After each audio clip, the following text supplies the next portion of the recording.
DNA and Me is a genetic service that can help you find out exactly who your ancestors were. Are you in?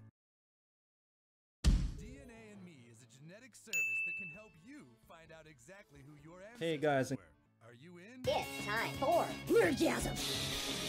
Hey, what's up guys? Jerry here, aka Barnacles, and in this episode of Tech Tip, I will be showing you how to set up your very first live stream on either the Twitch TV or YouTube live streaming networks. Now, this doesn't require any prior knowledge of how to live stream, and we will be working with a software package that is completely free and open source even.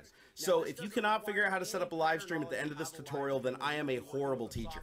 Now, there are a lot of different software packages that you can use for live streaming. Stuff like XSplit, the built-in NVIDIA experience.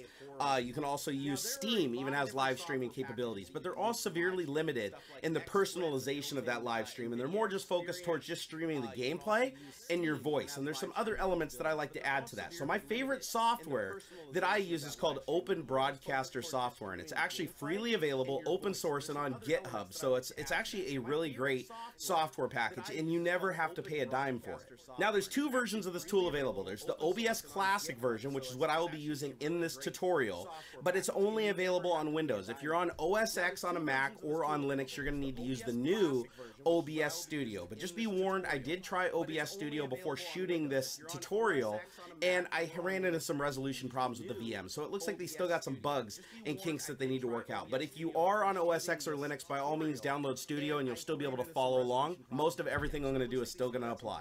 Once you open OBS, you'll notice the UI is actually pretty plain. It just says not streaming. You have some boxes down at the bottom of the screen that are for your scenes and your sources, and then you have a whole bunch of buttons. And the UI is actually pretty plain. It just says not streaming. You have some boxes down at the bottom of the screen that are for your scenes and your sources, and then you have a whole bunch of buttons. And the UI is actually pretty plain. Hey guys and girls, it's Johan here again with another video, and this time we're going to be taking a look at Open Broadcaster, or OBS as it's known.